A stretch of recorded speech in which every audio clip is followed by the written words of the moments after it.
Welcome. This is Melinda Barlow, CZT, Certified Zentangle Teacher. And today's tangle pattern is Sneezeweed. And I have allergies, so I kind of love the name of this one. And it is a beautiful tangle, a little bit more complicated than most. But you can see I've done it on a little tiny bijou tile, and I loved it. So let's get started. I'm going to move these out of the way, and I am going to pull out my little bijou tile.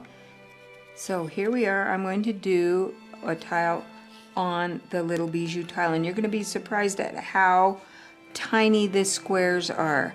And I'm just going to start, and I'm going to divide my tile into quarters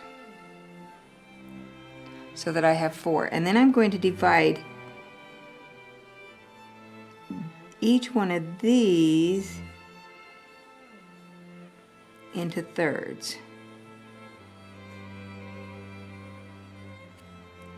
And now I'm going to turn it again, and I'm going to divide this into thirds.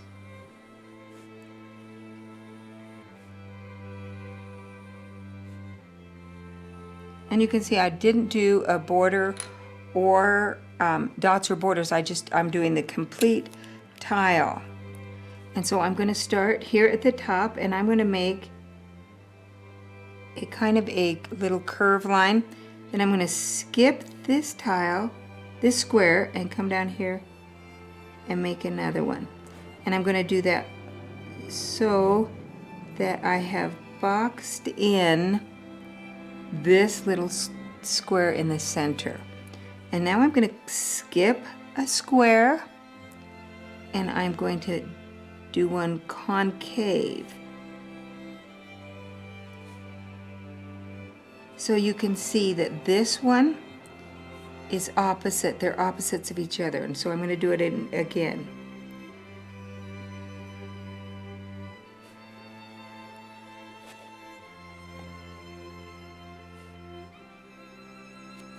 So I have these little arced lines, and now I'm going to come back, and I'm going to come in and make that arc line going from one to the next.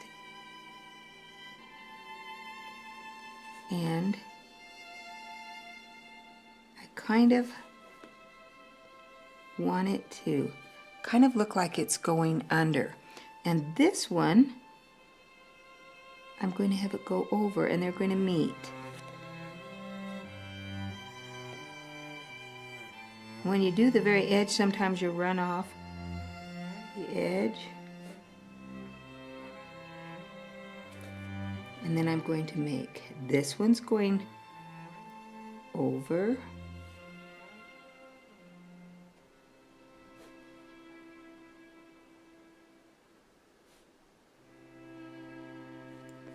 And this one's going under.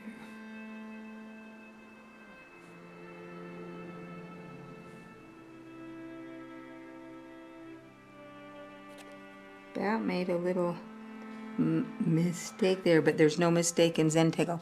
And when I finish, I have this little apple core piece right here in the center. And so now I'm going to come in, and I'm going to do my next step, which is a little V that comes in almost to that point. Rotate, do one more, until I have 4 going around. And now we're going to turn it, and at this point I just think, how is this going to turn out anywhere cool? So I'm going to do the opposite one that's exactly the same. So I'm going to just bring those points in, and I found that I can either bring them straight in, so they're very straight, or I can give them a little curve. I'm just going to bring them straight in on this one. I don't want them quite to touch the center. Okay, now I'm going to move to this one, and this one is going to be done on that outside, so it's going to be opposite. And I'm going to come into that center in here.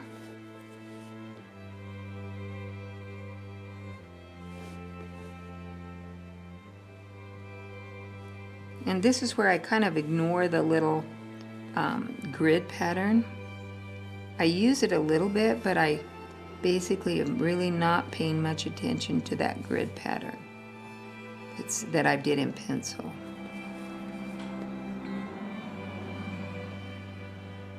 And so now I have all of those.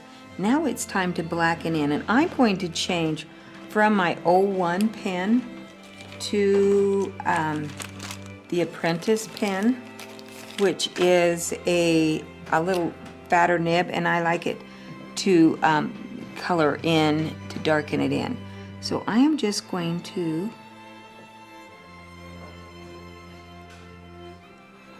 darken in half.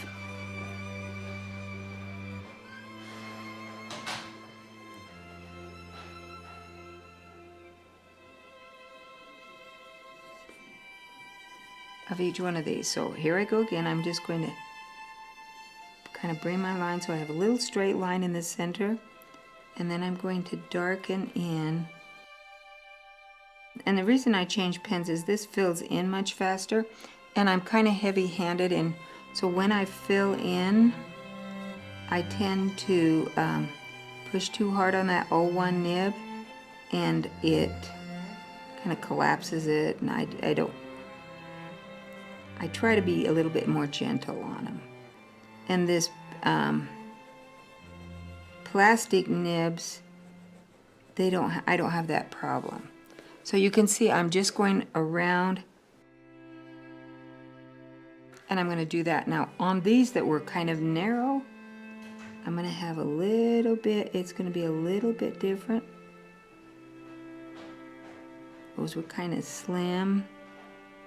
So that little line down the center is not going to be as big, but you can see how this, I'm going to fatten that one up because there's really no mistake in Zentangle, and so I'm going to square that up a little bit. Because what I did is I kind of cave in, and if I go a little straighter, then I have a little bit better black point in there. You can see I'm just kind of correcting what I felt like was a little mistake because I kind of bowed in. This is kind of a tedious little tangle, but oh, the effect you get is amazing. And I think as you play with this, you'll find that you'll find other ways you want to enhance this tangle. Remember, tangling is for, there's no hard and fast rule about how it should be done. You could use your artist or your imagination and see what you can come up with. And you can see why I chose a little tile to demonstrate on. It just takes lots of time. This is a very time-consuming tangle. And there's a Sneezeweed 2 that you can find, and it's just doing it a little different, just making your just changing a tiny bit, but it's basically the same. So if you want to look up Sneezeweed 2, I'll see if I can't put a link in my description, or even just a photo of the step outs as I edit this. So you can see how it's coming together. It's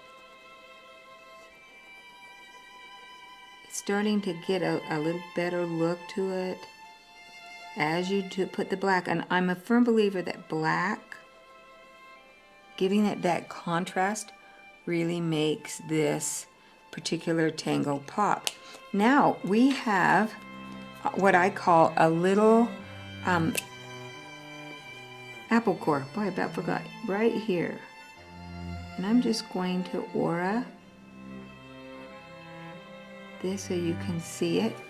We would have one here if you were to imagine, and we would have one here and here. You can see, I'm going to aura that. All of these would be that little apple core shape as we go around all the way out to the edge. And so I'm just drawing that out to the edge so we have it. And you can fill those in with a pattern. I just did some lines. This will help it show up. And I like to just take one of my favorite tangles and put in this area. So I'm going to do it out here so you can see. Oh, I forgot the echo.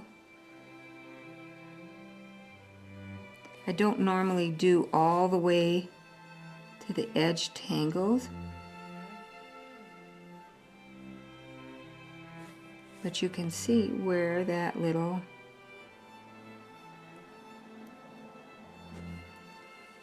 tangle that goes underneath. And I forgot an aura right there.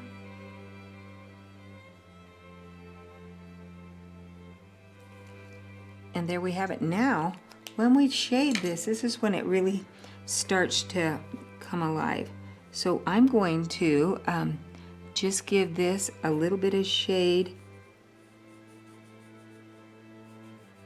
on the outside of that black. Could have sharpened my pencil, that would have helped. And now I'm going to take my blending stamp and I'm just going to shade this. I'm just going to soften this up.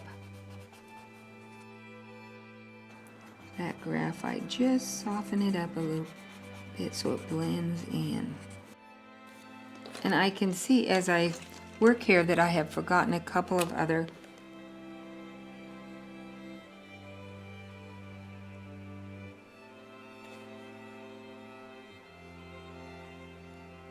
little areas.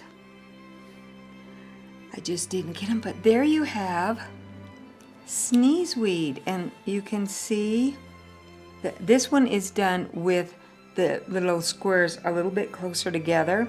Instead of when I divide it, let me just show you how I divided that one so you can see.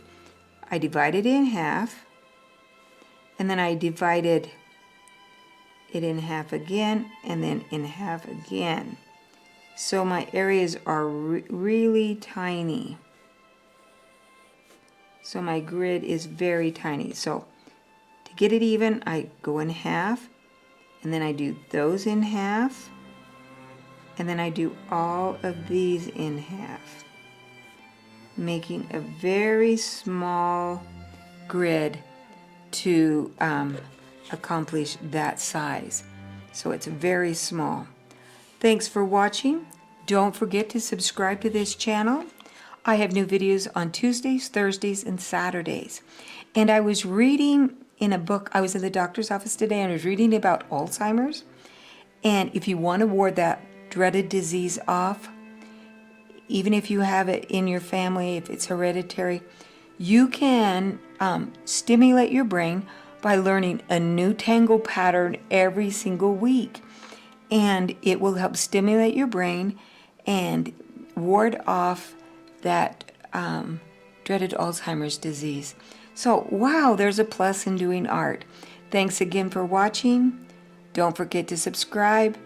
And support for this channel comes from shopping at inkadoodles.com. Thanks again and have a great day.